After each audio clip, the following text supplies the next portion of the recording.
Nagpaplano ka na bang mag-ipon para sa kinabukasan ng mga anak mo? Sa iyong pagtanda o sa pangarap mong negosyo? Pero naliliitan ka sa interest rates ng savings and deposit account mo tapos may withholding tax pa? Good news! Ang iPro Co-op ay may savings account na aabot ng 14% per annum at tax-free. Kaya mas mapapabilis ang pagtupad ng mga pangarap mo. Pagkakataon mo na ito! Register now for pre-membership orientation online.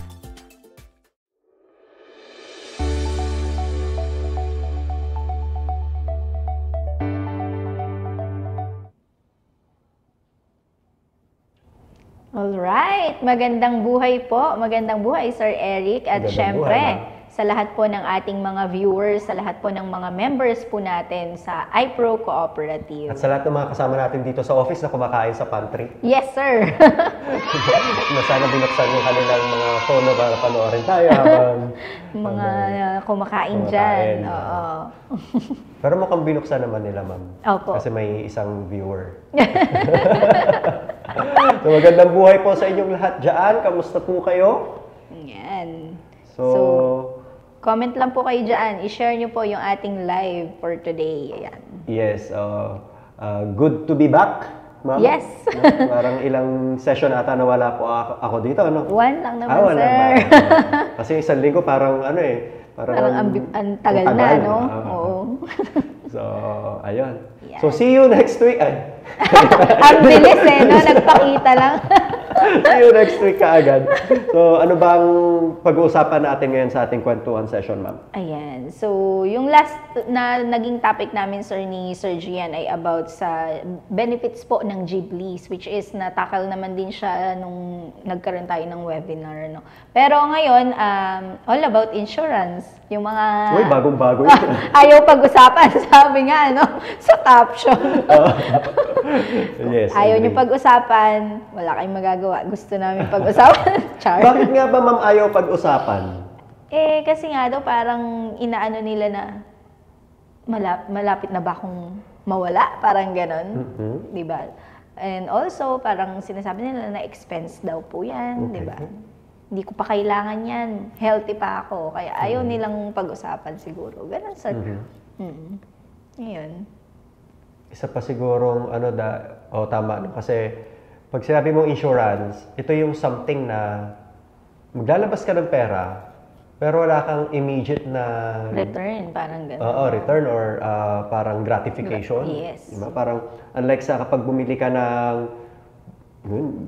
pre-order ang iPhone 16 ba? 15? 15, ma'am, di ba?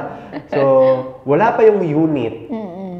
Umo-order na yung karamihan. No? Hindi po masama naman yun kasi kung yun talaga yung gusto nila. Pero, at least kasi doon, hindi mo pa man nahahawakan, pero alam mo kasi na alam mo yung kakayahan ng iPhone, yung quality ng iPhone, yung features ng iPhone. Hindi naman sa yun yung pinopromote natin. Pero ang point kasi doon is, okay lang maglabas ng pera kasi may immediate na gratification. Yes. Either mahawakan mo, magagamit mo kagad, magsa-selfie ka kaagad, di ba?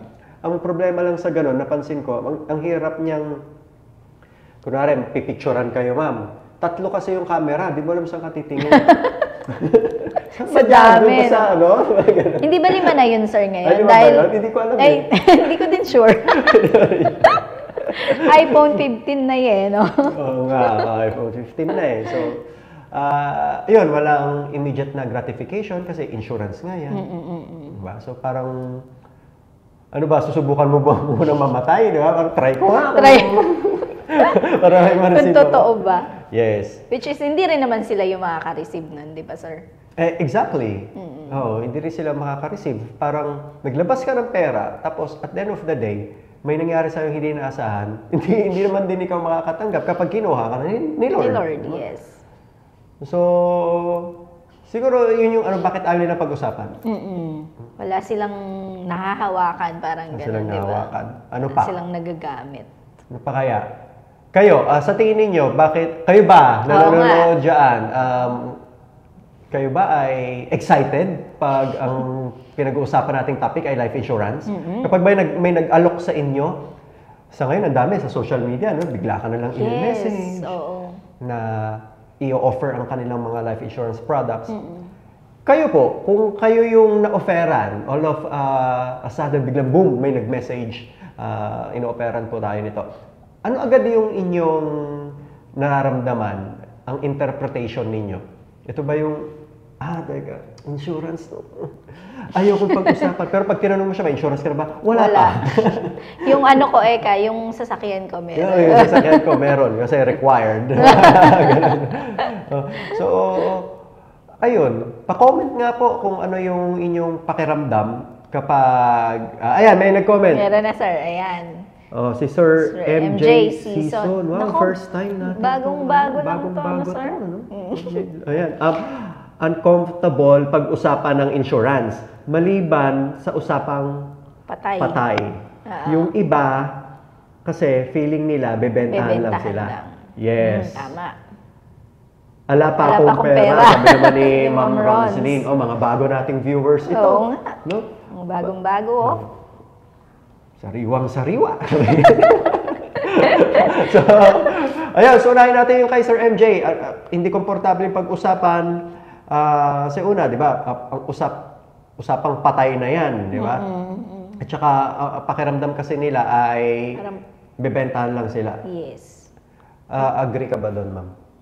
Oo din, sir. Nag-agree naman ako doon na, kasi siguro dahil yun yung training doon sa mga insurance advisor. Ewan ko lang din sa iba, baka naman po may iba din na hindi, di po ba? Pero doon kasi sila na train sabi nga po, di ba? Kumbaga parang yun yung una nilang ginagawa Yes. So, parang doon na nag-sink in yung isip ng mga tao na, bebentahan lang ako na to kasi magkakakomisyon siya, ganyan. Which is, totoo din naman kasi trabaho naman po nila yun, Yes. di po ba? So, paano naman yung ano nila, parang allowance nila. So, doon lang din naman po nanggagaling yun. Alam mo, maganda yung sinabi mo na yan, Mama, yung feeling na, sabi ni Sir MJ, feeling na bebentahan lang siya, tapos yung pakiramdam ng isang prospect or client na, teka, bebentahan lang ako nito, kikita pa itong pagkakakitaan lang ako. Magandang ano yan, medyo na topic yan, no? Kasi sinabi mo, ma'am, kanina, syempre, trabaho naman nila yon. Yes. So, I think for me is, dapat hindi na issue yon kung may commission man yung agent or financial advisor doon sa product. Yes. Hindi na issue yon kasi at the end of the day, kapag kumuha ka ng life insurance, yung mga benefits na meron doon, hindi naman yun ibabawas doon sa naging commission. Diba? Kunwari may commission yung ahente or yung financial advisor. Nabanggit ni Ma'am JD kanina na, syempre, trabaho din naman nila yon. Yes. Allowance din naman nila yon sa pagta-travel nila, diba? Para mapuntahan ka, to serve you. Yeah. At saka yung commission po na yon ay hindi naman yon kinuha o ibabawas doon sa iyong full benefits. Sa accident insurance mo, critical illness o anumang coverage na doon sa policy contract, hindi naman yung ibabawas doon, ma'am. No? Kasama talaga yun, part yun ng Yes. system ng... Kasi commission-based po sila, di po Yes. ba? So, ako, ang apela ko lang sa mga kasama po natin dyan, no, na nag-iisip na yun yung nila, dahilan nila, ba't hindi sila kumuha ng insurance kasi kikita yung ahente. Wag yun lang isipin po ninyo, no? Wag po yun. In the first place, hindi nyo naman kaano-ano yan. Maliban na lang kung kamag-anak nyo yun. No? Pero at the end of the day, pag may nangyari sa'yo, meron kang policy, may nangyari sa'yo hindi inaasahan, yung benefit, hindi naman dun sa ahente mapupunta Yes. Mapupunta yun dun sa mga taong pinakamamahal mo. Sa mga beneficiary nila. Sa mga beneficiary inilagay mo doon. So, I think hindi siya issue. No? At least for me, hindi ko siya tinitingnan. Parang, ganun din naman talaga Bumili ka ng product, bumili ka ng shampoo sa tindahan. Pwede mo bang sabihin, ma'am, na, teka, hindi ako bibili sa'yo ng shampoo? Bakit naman? Kasi may kita ka dyan. Oo, tama. Yung ganun mentality. Di ba? Punta na lang ako sa grocery. Kasi mas mura. Question, pag bumili ka ba sa grocery? Yes, mas mura. Ang question, di ba kikita yung grocery? Kikita pa rin, Kikita syempre. pa rin. Kung gano'n ang mentality natin, kung gano'n yung nasa isip natin, then most likely, minsan sa buhay mo, wala ka pang binili. Kasi lahat ng bibilhin natin, laging merong niyang kita dun sa nagbenta sa atin. Tama. Yes. Totoo yan, sir. Power. Power! Ayan o, may comment pa dito, no? Sabi naman ni Ma'am Cars Villa, ano ang magandang insurance na affordable din? Okay, maganda yung ano ni Ma'am Cars or Sir? Sir Cars. Anyway, balikan muna natin. Sir, balikan ka namin na. Si Ma'am Rons, ala pa akong pera. Normal lang din naman yan. Eh kung wala ka nga talagang pera, ano pa ba? Kahit na gaano kaganda yung produkto, kahit na gaano kamura yung produkto, kung hindi mo pa afford, hindi pa afford. Hindi natin pwedeng sabihin na ang mura-mura lang nito, kaya mo to sa part ng financial advisor. Ang mura-mura nito, kunin mo na ito. Tapos yung tao naman ay wala talagang pera. Kung totoo to na sinasabi na wala talaga siyang pera, hindi talaga niya kaya, kahit na gaano kamura yung insurance na yan, hindi niya talaga kayang afford yan. At saka, di ba, sir, before naman tayo nag-o-offer, ay nagkakandak naman tayo ng financial needs analysis. Yes. Di ba? Before natin siya i-offer sa mga gusto yun yung ng tama. insurance. Yes, oo. Yun yung tama, no? Para makita natin kung saan sila mas babagay, Yes. di ba? Kung kaya ba ng budget, yung mga ganyan. Yes, yun yung tamang approach. Financial needs analysis. Yung tinitignan muna ng isang financial advisor, first, kailangan ba ng tao ng insurance? Pangalawa, magkano insurance coverage ang kailangan niya? Pangatlo, anong type ng insurance plan ang kailangan niya? Pang-apat, magkano budget niya? Kaya ba niya? Kung kaya ba. Diba? So, kung ang daming dapat pang i-consider bago makapag-come up ng talagang final na financial product. No? So ayun. Unfortunately, may mga ilan, I think ilan lang naman, ng mga financial advisors na hindi na dumadaan sa ganun. Dumaan man, for the sake of dumaan lang doon. Pero, planado na kung ano yung product na ibebenta. No? Ganun talaga, di ba? Yes. Something na hindi na controlled yung bebentahan or yung ng kliyente yun. Sometimes hindi rin naman controlled, sir, ng isang financial advisor because syempre may mga quota sila, di ba? Yes, may mga quota. At minsan kasi syempre, ang company, company yan business ang insurance. So, ang business na yan, syempre, magkikreate sila ng product, tapos yung product na yun, ang goal is mabenta.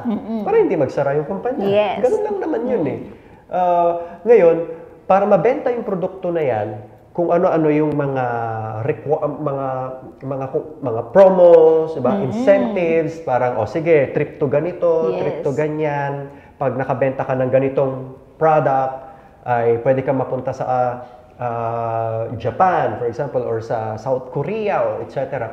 So, syempre, ikaw na financial advisor, pangarap ko yun Syempre, diba excited sa Japan, ka. first time makikita ko na si Jackie Chan. Parang hindi naman sa Japan yun. Si Jackie Chan. So, parang, di ba, ipupush ko to. No, despite na ginawa mo na yung mga tamang proseso do sa financial planning process, etc. At the end of the day, meron ka nang na planadong produkto, ito talaga ipupush ko. Oo. Diba? Pero ilan lang naman yung mga ganun. Hindi naman lahat. Hindi naman lahat. Taas po ang kamay ng mga financial advisor dyan na hindi ganon. Say present. Say present. Say present. Okay. Sige. So, next tayo kay Sir Cars. Anong magandang insurance na affordable din? Okay. May dalawa po tayong kailangan bigyan ng pansin dito. Number one, ano ang magandang insurance? Pangalawa, yung affordable. So, yan yung kailangan nating i-address. No? Number one, ano ang magandang insurance? Ma'am, para sa'yo, ano ang magandang insurance? Para sa akin, siguro, sir, yung, para sa akin, ang magandang insurance, depende kasi sa purpose ko, sir, di ba? Oo. So, syempre, yung mako-covered yung sa life, kumbaga kung sana nandun na lahat no? Yun, at saka, yun nga, yung dapat, kung lahat ng mga benefits ay uugma dun sa aking budget, parang ganun. So, yun yung parang magandang insurance para sa akin. Okay. So, pansinin yung sagot ni Ma'am JD. Ang magandang insurance para sa kanya ay, number 1, andun yung mga kailangan niyang coverage. Yan sabi niya, di ba? Parang gusto pa nga sabihin 99 in 1. So, 99 na coverage or benefits in 1. So, ano yung mga kailangan niyang coverage dapat nandoon? So, para ma-consider siyang maganda. Okay? At dapat pasok sa budget niya para ma-consider na affordable. Yes po. Okay? So, Sir Cars, ito naman yung para sa akin, hindi ako lalayo dun sa sinagot ni Ma'am JD. Para sa akin, ang magandang insurance ay yung i-cater niya yung specific na pangangailangan ko during that time. No? So, kung ikaw ay family man, at ikaw ay breadwinner, tapos meron kang pamilya, may mga anak ka, magkano yung insurance coverage na pwede mong ibigay o kunin na sakaling may mangyaring hindi inaasahan, yun yung may bibigay doon sa pamilya para masustain na ang buhay nila hanggang sa maging independent sila. Yes. Hindi habang buhay ay dependent ang ating mga anak o ang ating pamilya sa atin. So therefore, ang coverage na kukunin ko ay enough na coverage para masustain ang buhay nila habang sila ay dependent. Yes. So, kukumputin ko yun kung magkano. So, magbe-base ako, magkano ba ang expenses namin, magkano ba yung, etc., etc. So, may mga computations po tayo dyan, Sir Cars. No? When it comes to affordable, for yung sa second natin na, ano yung affordable? So far, ang nakikita natin, pag sinabi mo kasing affordable, mura. Yes. Kaya ng budget mo. Meron kasing mga affordable, depende kasi sa tao eh. Syempre may mga taong sobra-sobra naman ang kinikita ng pera nila. Kaya kahit na gano'ng kataas yung premium, afford nila. Kaya nila. Kaya masasabi nilang affordable. Ngayon, yung salitang affordable ay magbe-base po yan sa individual. Yes. Para sa iyo, sir, ano ang amount na para masabi mong affordable ito? Pero bibigyan kita ng idea, sir. Ang pinaka maliit na pag sinabi mong mura, term insurance. Term. Mas mura ang term insurance. Kasi ang pinag-uusapan lang natin ay insurance. Lang naman. So, term insurance. Usually, ang term insurance, Sir Cars, ay renewable siya every year. Yearly. And in most cases, tumataas ang kanyang premium every year. Pero, meron kaming term insurance. Kami nila, Ma'am JD, tumataas ang kanyang premium every 5 years. Tama, Ma'am? So, ayun. Yun, sir. Kaya, sir, better kung interested ka pang malaman, no, mag-message ka lang po sa page natin. Tapos para matulungan po namin kayo, no, na ma-identify ano talaga yung insurance plan na kailangan mo. Yes. Ayun. Well, actually, ma'am, bakit natin to topic? Kasi tignan mo sa background. Yes, ayan. So, nakikita nyo po, no, pag-uusapan po yan by this coming Friday. So, yes. Life and health insurance plans. Ayan. I-discuss po sa atin yan. Nang isa sa mga kaibigan natin sa industry, isa sa mga partners natin na talagang advocate din ng insurance. So, at saka ma'am, ano ito eh, kumbaga sa ma'am, ibang level to eh. Itong guest natin sa Friday, yan si Ma'am Kay. Napaka niyan. Alam mo ba ma'am yan kung mag-dinner, kasama niya si Ann Curtis. Wow! Parang baka naman isama ni Ma'am yan dito, sir, ha? Alam niyo, parang recently, may dinner yan with Ann Curtis. Ewan ko no, sino pa yung mga nakakasama nilang celebrity. Pero gano'n siya kasi top advisor siya nationwide. Wow. At nagta-travel na yan sa iba't ibang bansa. No? Parang, ang alam ko, galing siyang Australia pa, ma'am eh. Wow. Galing siyang Australia. So, malalaman natin kung... Dapat kasi may pruwebang galing sa Australia, di ba? May dala na, no? So, tignan natin, Ma'am Kay. Souvenir. May koala bear ba yun? So, ayun. So yung guest po natin, pag-uusapan natin yung program nila na, ayan, yung Health Flex. Kaya kung may mga ano po kayo, sa mga viewers po natin dyan, kung meron po kayong mga katanungan para sa program na yan, ay opportunity yon para matanong po natin siya ng live sa Friday, Yes. 2 p.m. 2 p.m. And sa mga viewers po na merong Manulife na policy, na most of the time, di ba? Pag pinapaliwanag ng ahente yung policy, yes, gano'n na tayo na di ba? Naintindihan po ba, ma'am, sir? Okay naman. Tapos nung, binalikan mo yung policy mo, hindi mo magets, hindi mo maintindihan, di ba? So, nakalimutan mo na. Ang alam mo lang, naalala mo lang, magkano binabayaran mo, di ba? Magkano life insurance coverage mo, magkano yung makukuha mo, gano'n lang eh. Pero yung ibang details, hindi na. Diba? Actually, yung tito ko, meron siya yata niyan Manulife po Sige nga, itatanong ko nga ulit sa kanya kasi before inano niya sa akin yun, hindi ko naman gano'n ang pagtuunan ng pansin nun, sir. Sige, so hahanglongkatin natin yung kanyang policy. So meron din tayong mga kasama sa community na Manulife policy holders din na nagtatanong din po sa amin. So syempre nagbe-base po tayo sa policy contract. Yes. Pagkakataon nyo po, magtanong kay Ma'am Kay sa Friday. Yun. Ma'am Kay sa Friday.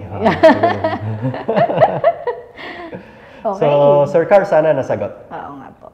Ayan. So, wala na po ba tayong other questions? Baka kung meron man, kung hindi na po natin makikater, yan, sa Friday na talaga siya. Ayan. Okay. So, ano lang po, no?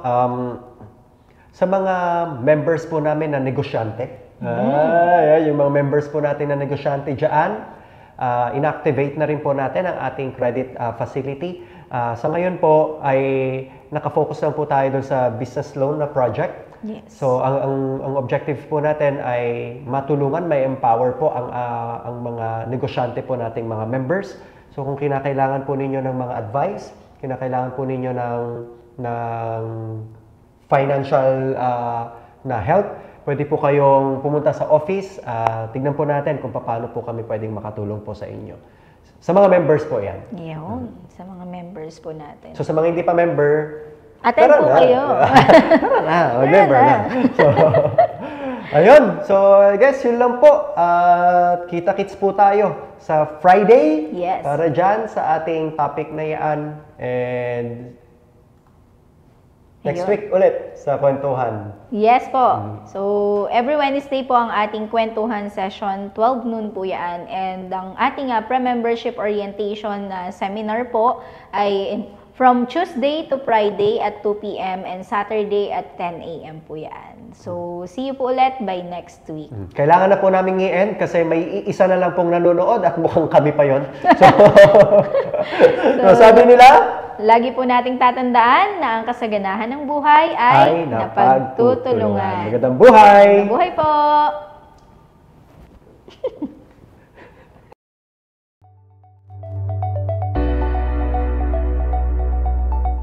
Nagpaplano ka na bang mag-ipon para sa kinabukasan ng mga anak mo? Sa iyong pagtanda o sa pangarap mong negosyo? Pero naliliitan ka sa interest rates ng savings and deposit account mo tapos may withholding tax pa?